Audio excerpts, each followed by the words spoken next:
Hello everyone, you're tuning into another episode of Anime Spotlight, where we put the spotlight on shows that you may not have heard of, or shine the light a little brighter on shows that you're already familiar with. Today we'll be taking a look at an anime with a slightly different origin story, Persona 4 the Animation. Now sit back, relax, and enjoy the 6th episode of Anime Spotlight. For those of you who haven't seen the series, or who've seen it but need a quick reminder of what it's all about, allow me to provide you with a quick synopsis. Yu Narukami moves to Inaba, a seemingly quiet, ordinary town where he quickly befriends the clumsy transfer student Yosuke Hanamura, the energetic Chie Satonaka, and the beautiful heiress Yukiko Amagi. Shortly after Yu's arrival, a chain of mysterious killings begin to occur on foggy days. At the same time, rumors about a strange television channel, dubbed the Midnight Channel, spread like wildfire. When staring into a TV screen at midnight, a person may see their soulmate. After witnessing the most recent murder victim on the Midnight Channel, Yu attempts to watch it again, only to realize that he can traverse into the TV and reach another world overrun with shadows, evil creatures of the dark. Realizing the link behind this hidden dimension and the murders, Yu and his friends attempt to crack the case by exploring the diabolical world of the Midnight Channel using their personas, awakened manifestations of their true selves. For those of you who are unaware, unlike most anime, which are adapted from manga or light novels, Persona 4 the Animation was adapted from the video game Persona 4. So in this episode of Anime Spotlight, we'll not only be taking a look at the anime, but the video game and the Persona series as a whole as well. Okay, with that out of the way, let's rewind back to where this all began. There's a lot to cover before we get to Persona 4, and a lot of it has to do with the 4 in the game's title, even though it's technically the 5th installment in the series, but we'll get to that later. The Persona franchise, also known as Shin Megami Tensei Persona, is a series of Japanese role-playing games, or JRPGs, with social simulation elements. The spin-off of the mainline Shin Megami Tensei JRPG series, which was created by Koji Okada, Jinichiro Suzuki, Kazunari Suzuki, and based on the science fiction novel series Digital Devil Story by Aya Nishitani, and it was primarily developed by Atlus and Sega. Each game in the Shin Megami Tensei series features extraordinary creatures invading our ordinary world, and the characters in the stories obtaining the power they need to survive in these strange new times. The first game in the series, Digital Devil Story Megami Tensei, was released on September 11, 1987. Since then, there have been several main Shin Megami Tensei games released, as well as a number of spin-offs. One of those spin-offs, Shin Megami Tensei If, was released by Atlus in 1994 for the Super Famicom. Its high school setting was incredibly well received, and it served as the original base for the Persona series. The first Persona game, Revelations Persona, wasn't released until 1996 in Japan and North America for Sony's PlayStation. The game's gameplay involves the characters exploring different environments around their town and fighting enemies using their personas. The main difference thematically between the Persona spin-off series and the Shin Megami Tensei series is that the Persona games focus more on the relationships between the characters and how the characters think and work together as a group, while the Shin Megami Tensei games primarily focus on obtaining power and surviving. Later on in the game, players can create new personas to fight with. Revelations Persona was well received by critics and fans alike, and also commercially successful, selling 201,147 units during its first week of release. Because of the success of Revelations Persona, Atlus started working on a sequel. Persona 2 Innocent Sin was released in 1999 for the PlayStation. Like Revelations Persona, Innocent Sin featured a high school setting, similar exploratory and persona creation gameplay features, and was generally well received by both critics and fans, selling 274,798 copies in the first year of its release. But unlike the previous games, Persona 2 Innocent Sin wasn't localized for Western regions, and wouldn't be until the game was re-released for the PlayStation Portable in 2011. The writer of Innocent Sin, Tadashi Satomi, wasn't totally satisfied with how the story ended and wanted to provide an alternate perspective. So, just 1 year later, in 2000, Atlus released Persona 2 Eternal Punishment for the PlayStation. With a similar setting and gameplay features as the previous two games, Eternal Punishment was a hit, loved by critics and fans, and selling 106,563 copies during its debut week.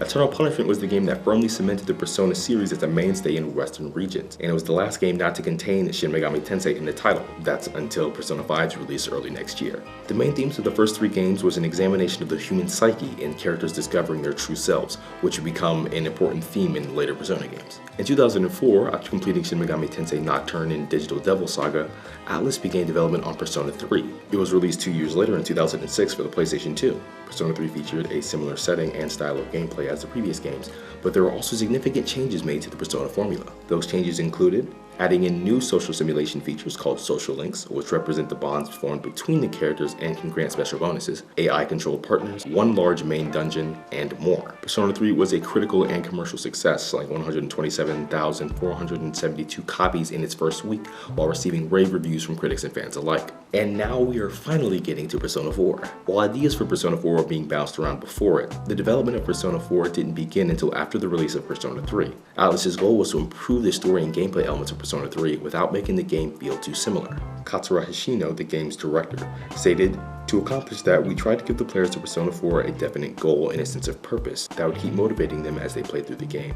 The murder mystery plot was our way of doing that. The plot of Persona 4 was inspired by mystery novelists like Sir Arthur Conan Doyle, Agatha Christie, and Seishi Yokomizu." In response to the negative fan reaction to Persona 3's AI-controlled teammates, Persona 4 granted full control of the party back to the player. Other than that, Persona 4 retained many of Persona 3's core elements, including social links.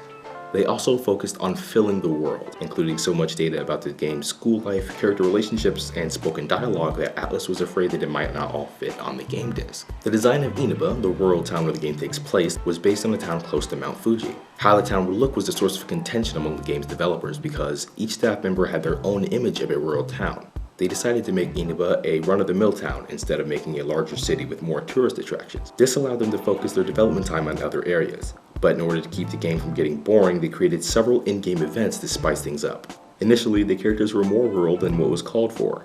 The characters aren't really Hicks, they just happen to live in a place that's not a major metropolitan area. In order to help bring the game to life, the game featured anime cutscenes produced by Studio Hibari. After years in development, Persona 4 was finally released in 2008 for the PlayStation 2. Persona 4 received universal acclaim from both critics and fans, selling 193,000 copies within the first week of its release. Persona 4 the animation was produced by the Anime International Company and directed by Seiji Kishi. It ran for 25 episodes between October 6, 2011 and March 29, 2012. But before it made it to the small screen, there were a few problems that needed to be ironed out. The main character in Persona 4, the game, is known as the protagonist, and not only can his name be changed by the player, but he serves as the player's proxy into the game world. In order to do this, the protagonist was intentionally left without emotions, a distinct personality, or a voice, to allow the player to interpret how they would react and respond to the game's world. Katsura Hishino noted that this would be a challenge for the anime's director Seiji Kishi, because the main character would have to speak and show some level of emotion in the anime. In the end, the anime named the protagonist Yu Narukami and decided to give him a spoken voice while still having him serve as sort of a proxy character for the audience to see the world through. The anime retained most of the original game's voice cast in both the original Japanese and English dubbed versions. Persona 4 the animation has been generally well received by fans and is often referred to as the best video game to anime adaptation ever. This is because it's very hard to adapt a 70+ hour video game into an anime series. There are so many places, events, and social interactions that take place in the game alongside the main plot. Combine that with trying to nail the original feeling of the game and adapting all of the text and contextual information into an animated format, and you've got quite the task in front of you. But Persona 4 the animation was able to successfully adapt this beloved game by combining the main plotline of the series with various social link events between different members of the main cast. Thank you all for tuning into this episode of Anime Spotlight, and I hope that you were able to see the connections between all of the Persona games and the anime series.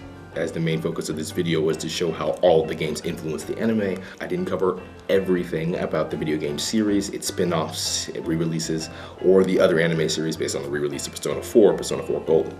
But people don't seem to like that version all that much anyway. Have you seen Persona 4 the animation? And if you have, what did you think of it? Once again, I'd like to thank you guys for watching, and I'll talk to you guys later.